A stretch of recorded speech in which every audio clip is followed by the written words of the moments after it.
다소 생소할 수 있는 법 이름일 텐데요. 이게 철도안전법에서 직무집행방해로 좀 무겁게 처벌하고 있습니다. 쉽게 생각하면 왜 일반적으로 공무집행방해는 많이 들어보셨을 텐데요. 공무집행방해의 좀 특수한 경우라고 생각하시면 됩니다. 그러니까 그 공무집행방해가 이제 철도에서 일어난 경우에라고 생각하시면 될 것 같고요. 그 보통 이제 여기 철도에는 이제 지하철도 포함이 됩니다.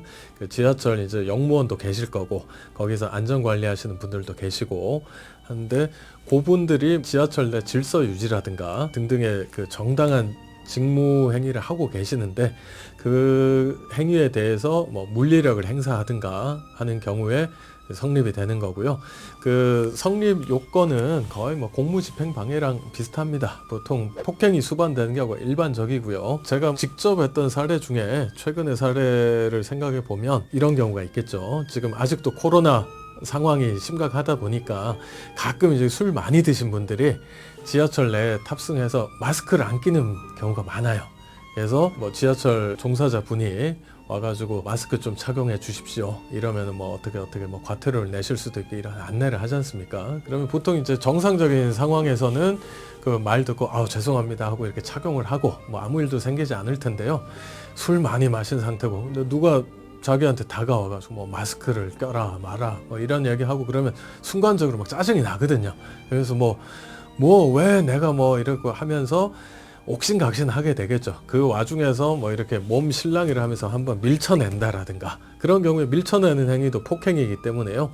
그런 경우에는 바로 현행범으로 체포가 되고요. 그리고 이렇게 철도안전법 위반을 하면은 일반 경찰서에서 조사를 받는 게 아니고요. 지하철 수사대라고 따로 있습니다. 특수경찰인데요. 거기서 이제 조사도 받게 되고요. 특히 지금 코로나 상황에서는 이 술 취하고 지하철에 탑승하신 분들이 고성방가를 한다든가 아니면 뭐 마스크 안 낀 상태에서 옆 주변부 다른 승객들하고 시비가 붙은 과정에서 그 상황 자체를 확인 또는 해결하러 온 지하철 역무원 분을 상대로 좀 많이 일어나는 것 같습니다. 술을 조심해야 됩니다.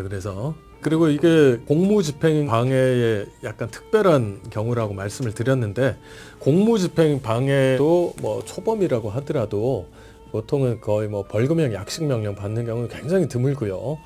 뭐 전과 전혀 없는 분들도 술 먹고 한번 뭐 경찰관 상대로 깽판을 한번 쳤다라고 하면 대부분 구공판 기소돼서 재판을 가게 되고 뭐 사건마다 조금의 차이는 있겠지만 보통 검사 구형은 뭐 징역 10개월, 뭐 1년 이 정도 나옵니다. 그래서 뭐 초범인 경우에는 보통 집행유예를 받는 경우가 일반적이고요.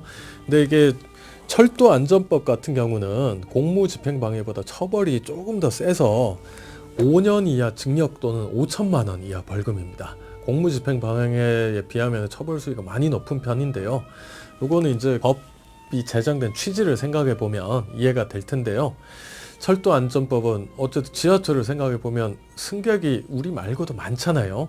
그리고 이게 혹시나 뭐 그런 일이 있어서는 안 되겠지만 예를 들어 한 명이 뭐 미쳐가지고 지하철에서 난동을 피워서 예를 들어 뭐 운전하고 있는 철도 기관사 분을 막 폭행하든가 만약에 그런 경우를 생각해 보면 정말 큰 위험이 초래될 수 있거든요. 그래서 그런 위험성을 고려해서 이게 대중교통이니까요. 처벌 수위가 더 높게 설정되어 있습니다. 그래서 공무집행방해도 뭐 초범인 경우에는 거의 재판을 가고 뭐 선처받아도 집행유예 받는 경우가 일반적이듯이 철도안전법 위반 직무집행방해로 만약에 형사사건에 연루되면 무조건 재판받는다고 생각하셔야 됩니다.